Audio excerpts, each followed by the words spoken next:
जनपद के पीडी नगर स्थित वृद्धाश्रम सामुदायिक भवन में विद्युत विभाग द्वारा चौपाल जन सुनवाई कार्यक्रम का आयोजन किया गया। कार्यक्रम में क्षेत्रीय नागरिकों की विद्युत संबंधी समस्याओं को सुनने और उनके त्वरित निस्तारण के उद्देश्य से यह पहल की गई। कार्यक्रम में उन्नाव सदर विधायक पंकज गुप्ता मुख्य रूप से उपस्थित रहे। उन्होंने मौके पर पहुंचे लोगों की समस्याएं गंभीरता से सुनी और संबंधित अधिकारियों को शीघ्र समाधान के निर्देश दिए। चौपाल में बिजली बिल की गड़बड़ी, लो वोल्टेज, खराब ट्रांसफार्मर और अनियमित आपूर्ति जैसी समस्याएं प्रमुख रूप से बनी रही। विधायक पंकज गुप्ता ने कहा कि सरकार की प्राथमिकता है कि आम जनता को निर्बाध और गुणवत्तापूर्ण विद्युत आपूर्ति मिले। इसके लिए समय समय पर इस प्रकार के जन सुनवाई कार्यक्रम आयोजित किए जा रहे हैं, जिससे लोगों की समस्याओं का मौके पर ही समाधान हो सके।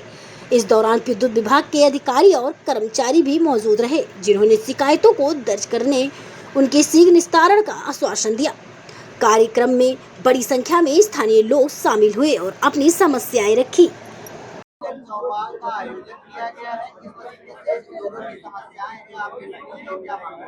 देखिए, आमतौर पर गर्मी के दिनों में विद्युत व्यवस्था में कहीं ना कहीं कुछ न कुछ कमियां लगातार दिखाई देती हैं। इतना जरूर कह सकते हैं कि पिछली सरकारों की अपेक्षा इंफ्रास्ट्रक्चर के क्षेत्र में माननीय मुख्यमंत्री योगी आदित्यनाथ जी के कार्यकाल में लगातार धन भी आवंटित किया जा रहा। और आपने देखा होगा, रिवैम्प योजना हो चाहे बिजनेस प्लान हो, इसके माध्यम से जर्जर तारों को बदलना, ट्रांसफार्मरों की क्षमता वृद्धि करना, नए नए फीडर, नए नए सब स्टेशन बनाना, इस तरीके की व्यवस्था सुनिश्चित की गई है। आज वास्तव में हम सब एक विद्युत संकट से गुजर रहे हैं। रात को 12 1 बजे तक की फोन भी आते हैं, हम लोग ठीक भी कराते हैं, लेकिन गर्मी के दिनों में अगर 4 घंटे भी बिजली नहीं मिलती, 6 घंटे भी बिजली नहीं मिलती, तो एक प्रकार से आपातकाल जैसी स्थिति बन जाती है। और देखते हैं कि पीने के पानी की समस्या, जानवरों की समस्या, सिंचाई की समस्या, घरों में पढ़ाई की समस्या, बच्चों को, हमारी गृहिणियों को घर में रहने की समस्या, तमाम प्रकार की विकृतियां हम सबको दिखाई देती है। इनको दूर करने के लिए जब जनता ने मांग उठाई, तो आज विद्युत चौपाल के रूप में हम सब लोग यहाँ पर एकत्रित है। एक मैं कह सकता हूँ कि जवाबदेही सरकार की जिम्मेदारी है कि जनता के समक्ष बैठकर, जनता के साथ बैठकर सामयिक निर्णय और सामयिक समस्याओं को दूर करने का हम लोग प्रयास करें। उसी दृष्टि से जन चौपाल, विद्युत चौपाल हम लोगों ने आज यहाँ पर आयोजित की गई है। मैं थोड़ा सा विवरण आपको दे देता हूँ, उसके बाद आप लोग प्रश्न करिएगा। जैसे हमारे क्षेत्र में 2 वितरण खंड है हमारे यहाँ। एक हमारा नगर में पड़ता है, एक हमारा गोकुल बाबा में पड़ता है। नगर में हमारे पास 11 सब स्टेशन है और ग्रामीण क्षेत्र में हमारे पास 10 सब स्टेशन है। उन 10 सब स्टेशन में से 53 हमारे फीडर हैं जो ग्रामीण क्षेत्र के हैं, और 11 हमारे सब स्टेशन जो नगर क्षेत्र के हैं, इसमें 39 हमारे फीडर हैं। इनके माध्यम से विभिन्न वार्डों को और विभिन्न ग्रामों को हमारी विद्युत की सप्लाई संपन्न होती है। अभी पिछले दिनों जो हम लोगों ने अधिकारियों से बैठक की, आज भी हम लोग चर्चा कर रहे हैं, एससी साहब हैं, एक्शन साहब हैं, प्रयास हम लोग कर रहे हैं कि हर सब स्टेशन पे, अभी तक की व्यवस्था नहीं थी, एक सीसीटीवी कैमरा लगाया जाए, उसके माध्यम से निगरानी हो पाए कि जो एसएसओ हमारे सब स्टेशन देखते हैं वो वास्तव में सही रूप से काम कर रहे हैं कि नहीं कर रहे हैं। कई बार बिजली काट दी, अब समय बीत गया, वो आराम कर रहे हैं और बिजली नहीं लगा रहे हैं, जनता को परेशानी हो रही है। तो ऐसी स्थिति ना आए, जो काल्यावधि ऊपर से निर्धारित है उतनी ही कटौती हो, इस बात को सुनिश्चित करने के लिए सीसीटीवी लगाने की व्यवस्था हम लोग सुनिश्चित करने का काम कर रहे हैं। एक और व्यवस्था हम लोग सुनिश्चित कर रहे हैं कि जिन जिन फीडरों में कौन कौन से वार्ड और कौन से मोहल्ले की सप्लाई होती है, जिस फीडर से, उन फीडरों के एक व्हाट्सएप ग्रुप बनाया जाए और लोकल जनप्रतिनिधि यानी लोकल के सभासद और प्रधानों को उस व्हाट्सएप ग्रुप से जोड़ दिया जाए अधिकारियों के साथ, उस फीडर के साथ, ताकि उनको पता हो कि हमारी इस फीडर से सप्लाई है और इसमें इतनी कटौती है, इस समय से इतने बजे बिजली आएगी। अगर कोई फॉल्ट आता है तो उस फीडर से संबंधित अधिकारियों को वो फोन करेगा ताकि उसकी समस्या का तत्काल निराकरण हो सके। मुझे लगता है ये पहली बार व्यवस्था की जा रही और इससे काफी कुछ राहत भी जनता को मिलेगी। वास्तविक जानकारी तो जनता को प्राप्त हो जाएगी अपने लोकल जनप्रतिनिधि से कि कहाँ क्या समस्या आ रही है। फोन के उठाने की लगातार समस्या आ रही थी, आपने देखा होगा परसों से सुधार इसमें दिखाई दिया होगा, फोन लगातार उठाए जा रहे हैं। कल से विद्युत व्यवस्था में भी आपको सुधार 19-20 दिखाई दिया होगा। मैं नहीं कहता कि पूरी तरीके से सुधरी होगी, लेकिन 19-20 सुधार आपको दिखाई दिया होगा। लोकल फॉल्ट दिनों दिन ऐसी शिकायतें आ रही थी कि काफी समय लग रहा ठीक करने में।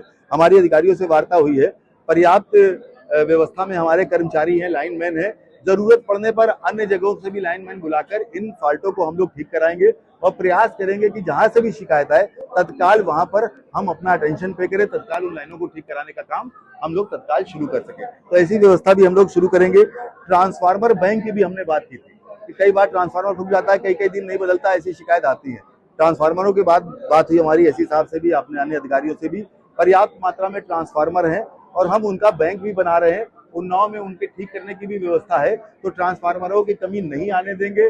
जहां कहीं भी शिकायत है तत्काल प्रभाव से ट्रांसफार्मर बदलने का काम अब हमारा विभाग करेगा, इसका मैं विश्वास दिलाना चाहता हूं। इसी तरीके से रोस्टिंग की सूचना के अभाव में भी कई बार दिक्कत आती है। ऊपर से रोस्टिंग हो जाती है, लोकल हम लोग परेशान होते हैं, तो उसकी भी सूचना एक दिन पूर्व या उस दिन व्हाट्सएप ग्रुप के माध्यम से, जहां लोकल जनप्रतिनिधि भी जुड़े हुए हैं और लोकल हमारा फीडर भी है, वो ग्रुप में लगातार आपको मिलती रहेगी ताकि इस प्रकार की समस्या ना आए। एक बड़ी समस्या कटरी क्षेत्र में विधानसभा में आती है कि हमारे बहुत सारे गांव ऐसे हैं जहां पर लो वोल्टेज की समस्या आ रही है, जैसे शंकरपुर है, सन्नी है, वहीं प्रधानगढ़ लोग खड़े हुए हमारे तक काफी लोग। तो हम लोगों ने निश्चय किया कि ट्रांसगंगा सिटी में 3 फीडर है, सब स्टेशन में 3 फीडर है, जिसमें अभी एक ही ऑपरेटिव है, 2 बंद चल रहे हैं। उन दोनों फीडरों को हमने रिक्वेस्ट किया है, हमारे एससी महोदय से निर्देश भी दिए हैं, अधिकारियों से वार्ता भी हुई है। हमने स्पष्ट रूप से कहा है कि जो बंद पड़े 2 फीडर हैं उनके उपयोग हेतु हमारे अधिकारी गण कर जाएंगे, चीफ साहब से मुलाकात भी करेंगे और इस व्यवस्था को सुनिश्चित करेंगे कि उनका उपयोग भी हम लोग अपने गांव की विद्युत सप्लाई में कर सके, ताकि वोल्टेज की समस्या हम लोग दूर कर सके। अब विषय एक और आता है स्मार्ट मीटर का, जिसकी लगातार हम लोग चर्चा करते हैं। और आपने देखा होगा, इसको लेकर हमने भी काफी चर्चा की थी और चर्चा का परिणाम यह हुआ कि ऊपर लेवल से कई अधिकारियों के भी फोन आए हमारे पास, माननीय मंत्री जी ने भी संज्ञान लिया और आपने देखा होगा कि 1 किलोवाट तक के अब जो भी स्मार्ट मीटर हैं उनको अब महीने के आखिरी तक की किसी प्रकार की चिंता करने की जरूरत नहीं, उनकी कटौती किसी भी कीमत पे नहीं होगी। जिन उपभोक्ताओं को लगता है कि स्मार्ट मीटर में ज्यादा बिल आ रहा है, उनके लिए भी व्यवस्था सुनिश्चित की गई है कि चाहे 100 के 100 लोग आ जाए, हमारा मीटर बिल ज्यादा आ रहा है, उनको चेक मीटर लगाकर संतुष्ट करने का काम, अगर मीटर खराब है तो उसको सुधारने की व्यवस्था सुनिश्चित करने का काम अब विभाग के द्वारा किया जाएगा। अभी आपका प्रश्न आ जाएगा तो हम उत्तर दे देंगे। चेक मीटर लगवाने की व्यवस्था की जाएगी। इसके अलावा एक अन्य व्यवस्था की गई है कि जो एकदम से बिजली, कई बार शिकायत आई कि एकदम से बिजली काट दी गई, रात को 12 बजा, पैसा कम हुआ, बिजली काट दी गई। इसको भी दूर करने के लिए एक व्यवस्था सुनिश्चित की गई कि अब 30% अगर पैसा बचेगा आपका, 30% अगर पैसा बचेगा तो भी आपके पास मैसेज आएगा, फिर आपका 10% पैसा बचेगा तो भी मैसेज आएगा, और जब पैसा समाप्त हो जाएगा माइनस होने के पहले तब भी आपके पास मैसेज आएगा, यानी 3 बार मैसेज आएगा। उस अलर्टनेस के दौरान आप पैसा जमा कर दे, अन्यथा की स्थिति में जो 1 किलोवाट के ऊपर के कनेक्शन है उनमें कटौती करने का काम विभाग करेगा। ये कुछ फेरबदल, ये कुछ चीजें इस चौपाल के माध्यम से हम लोगों ने की, जिसकी जानकारी आप सबको दी। अब इसके अतिरिक्त यदि कोई समस्या आपके माध्यम से आए तो उसका